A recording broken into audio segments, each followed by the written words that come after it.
История, язык, культура, менталитет.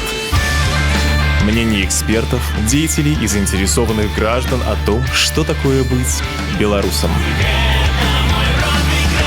Идентичность. Добрый день, дорогие слушатели. У микрофона Арсений Ермолович. Мы продолжаем серию интервью с белорусскими философами из Института философии. Сегодня речь пойдет об Игнате Кончевском, более известном как Игнат Абдиралович. За свою короткую жизнь, всего 26 лет, он оставил заметный след в интеллектуальной культуре Беларуси. Его наиболее известная работа «Вечным путем» затрагивает вопрос культурного самоопределения белорусов, историческую судьбу народа. Об этих и других идеях Абдираловича рассказывает Иван Новик, научный сотрудник Центра историко-философских и компаративных исследований Института философии НАН Беларуси. Идентичность. Игнат Абдиралович, с одной стороны, это известная фигура, а с другой, так или иначе, всегда требует уточнения. Может, тогда для начала, кто такой Игнат Абдиралович и почему он важен для белорусской интеллектуальной истории? На самом деле, вопрос, кто такой Игнат Абдиралович, это два разных вопроса. Есть простой ответ. Это персонаж из повести Горецкого «Две души».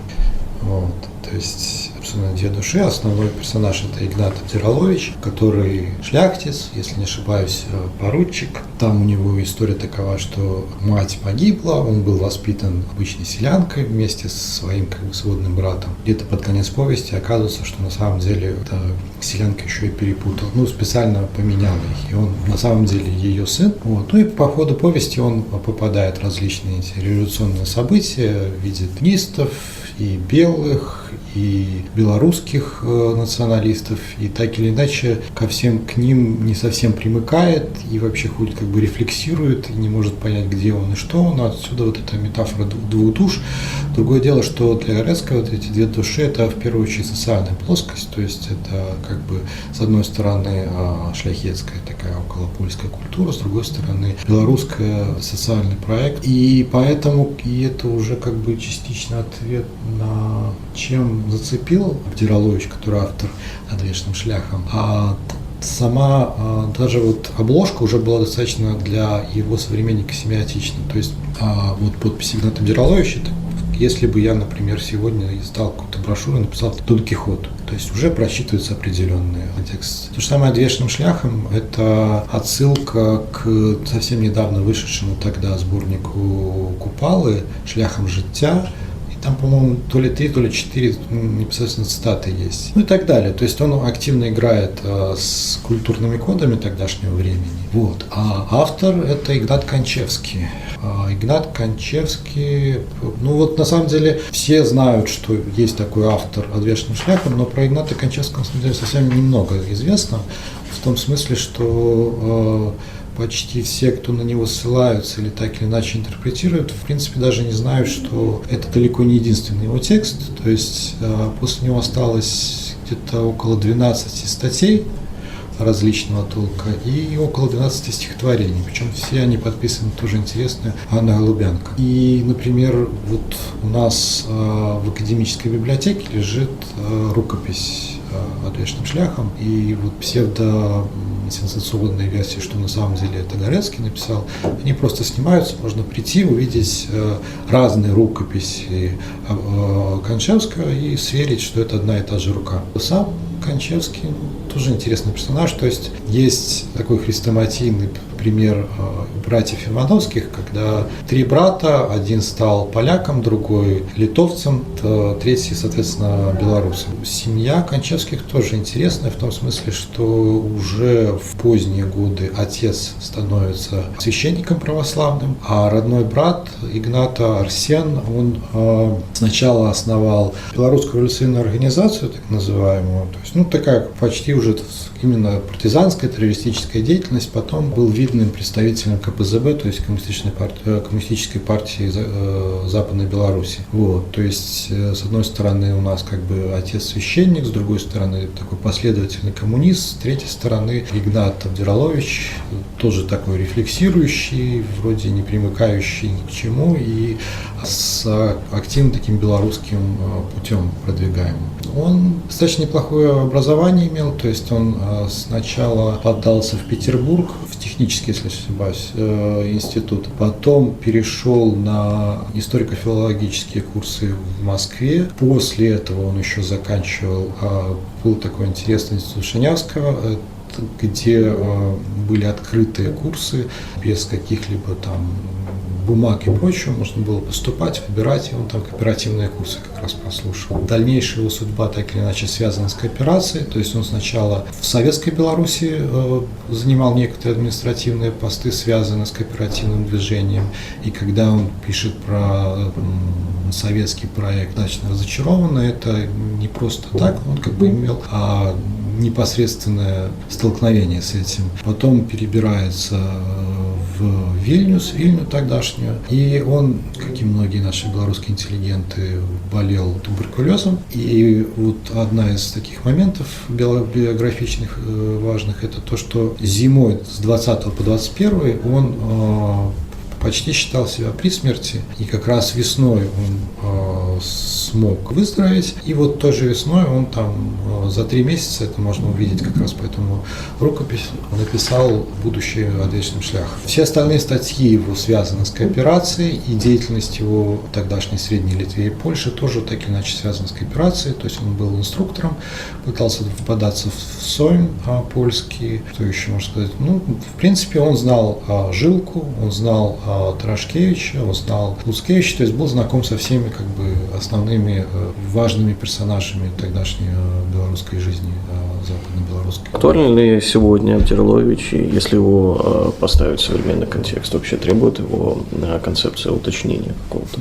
Я бы сказал, есть специфика отвечным шляхом, я ее как раз в одной статье изучал.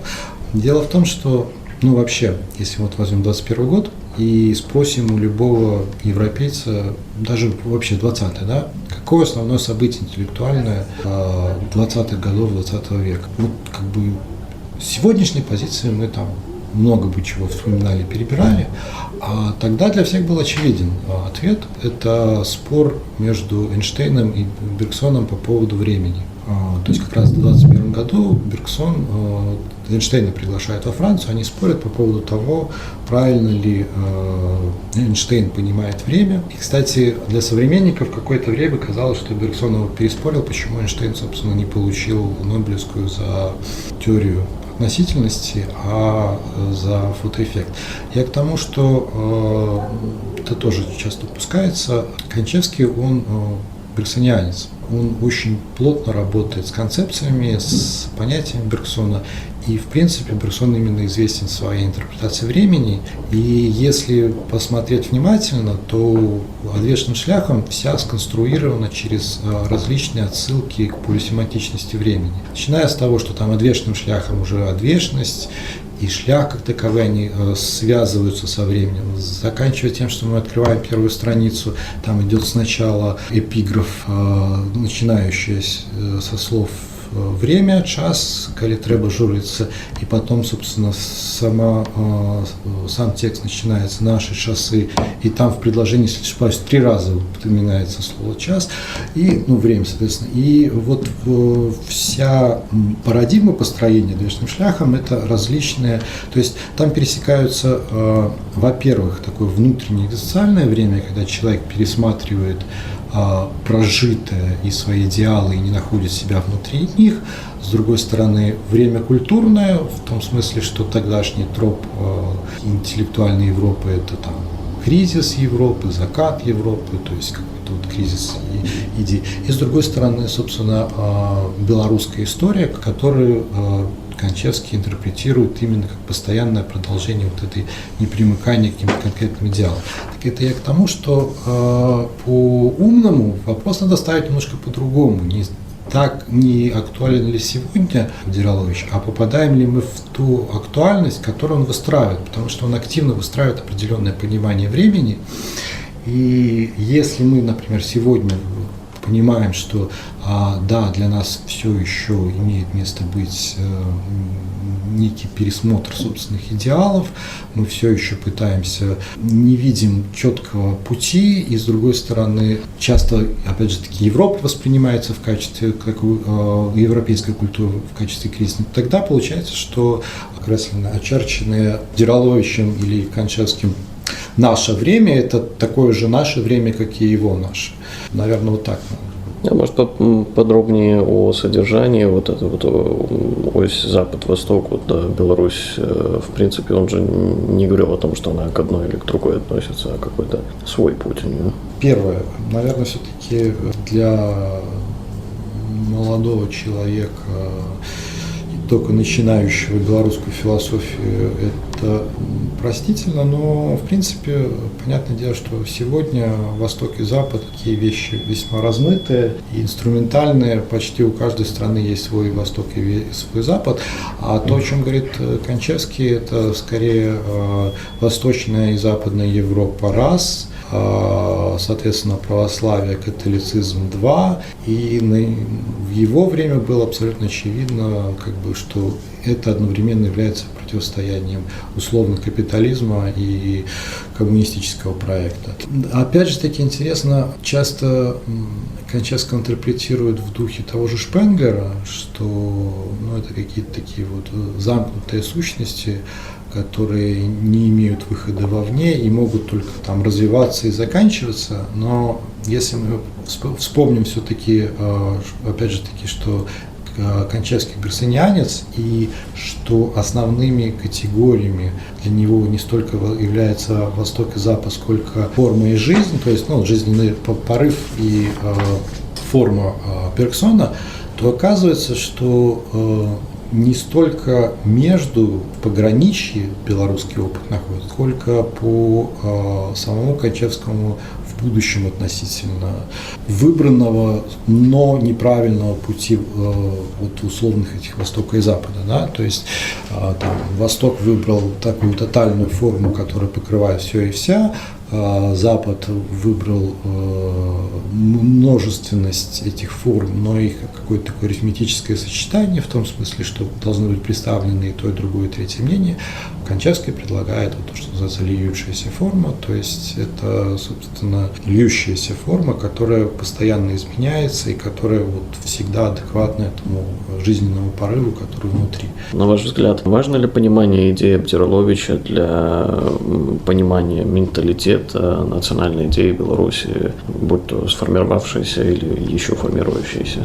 Тут я как философ всегда сначала критически выскажусь, потому что менталитет – это вообще такое уже достаточно архаичное понятие времен школы аналов, которое сыграло свою методологическую инструментальную роль, но в принципе сейчас выходит из актуальной понятийного тезауруса, и плюс имеет под собой серьезные проблемы, то есть менталитет белоруса – это что? Этнического белоруса, какой-то там гражданского национального проекта и так далее. То же самое с национальной идеей, то есть меня как-то немножко смущает то, что в последнее время очень активно употребляется этот термин белорусской идеи, национальной идеи. Для меня самого ощущение такого плохого перевода с русского. То есть понятное дело, достаточно очевидный контекст, откуда взялась русская идея. Это Соловьев, который говорил, что надо понимать, как Бог увидел Россию. И да, во времена Соловьева и вообще этой философской традиции это достаточно понятная, внятная формулировка. Когда мы ту же самую формулировку переносим на белорусскую почву, я не думаю, что ищущие сейчас белорусскую идею ищут взгляда Бога на белорусов. Соответственно, получается такая... Мы сразу проигрываем, потому что берем не ту терминологию. Как я говорю, с таким же успехом можно говорить, что, наверное, удачное национальное государство предполагает какой-то пересчет римов. Если русские третий Рим, то давайте будем четвертым. Наверное, просто не стоит брать эту терминологию, потому что почти вне русскоязычного контекста какая-нибудь национальная идея почти не встречается даже такого термина.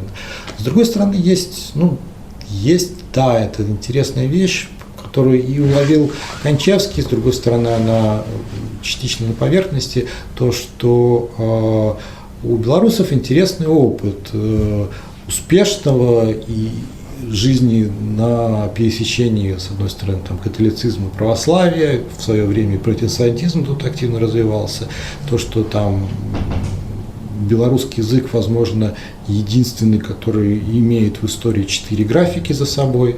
То есть, очевидно, там латиница, кириллица, но кроме этого было белорусский язык, записанный арабскими буквами, и белорусский язык, записанный еврейским алфавитом. Вот. И да, это с одной стороны, там хорошо православие, католицизм, это в том числе очень богатая, интересная история тех же самых белорусских татар, когда оказывается в какой-то момент, что на конец 19-го, начало 20 века вот эти белорусские татары еще более белорусскоязычные и, может быть, белорусоориентированы, чем, собственно, этнические белорусы. Известная, неизвестная, но есть такая вещь, что те же самые братья Лускевичи, они по происхождению как раз из осевших татар. Достаточно мирное взаимодействие с здесь живущими еврейскими общинами и так далее. То есть это не мультикультурализм современный, когда вот есть какая-то улица, там, не знаю, живут арабы, и их просто никто не трогает. Это вот именно включение внутрь культуры вроде бы изначально абсолютно разновекторных культур, но при этом это все соединяется в какую-то мозаику, которая долгое время успешно функционирует, не разваливается и более-менее живет в едином векторе. И да, это такой интересный опыт, который актуален там и сегодня. И, возможно, одним из способов его осмысления является предложенное Кончевским такое брикстонианство, что так или иначе это все воспринималось в качестве каких-то таких форм, которые подхватываются, исходя из конкретного момента, и тут же отбрасываются, как только они устарели и так далее. Не воспринимаются в качестве последнего ответа на все вопросы.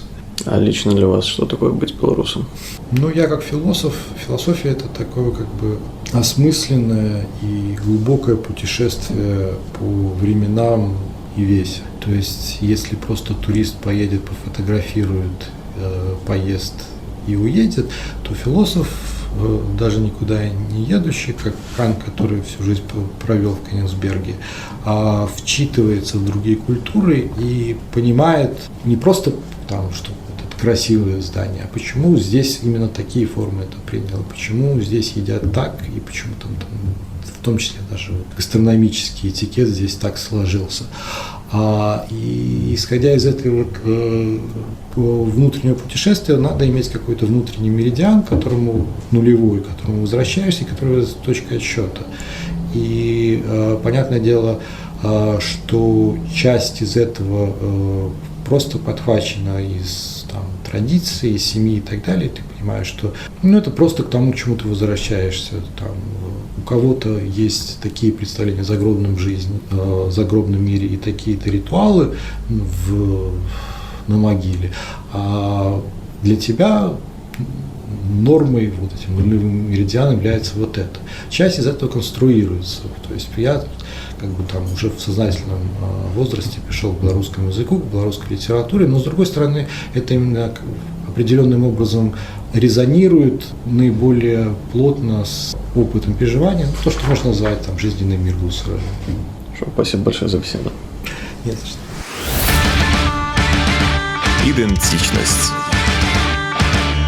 Сегодня мы поговорили с Иваном Новиком об Игнате Кончевском Абдираловиче. Передачу можно будет послушать в любое время на YouTube-канале «Культурная панорама Радио Беларусь» в плейлисте «Идентичность». Там также можно будет найти полное интервью. С вами был Арсений Ермолович. До встречи через неделю.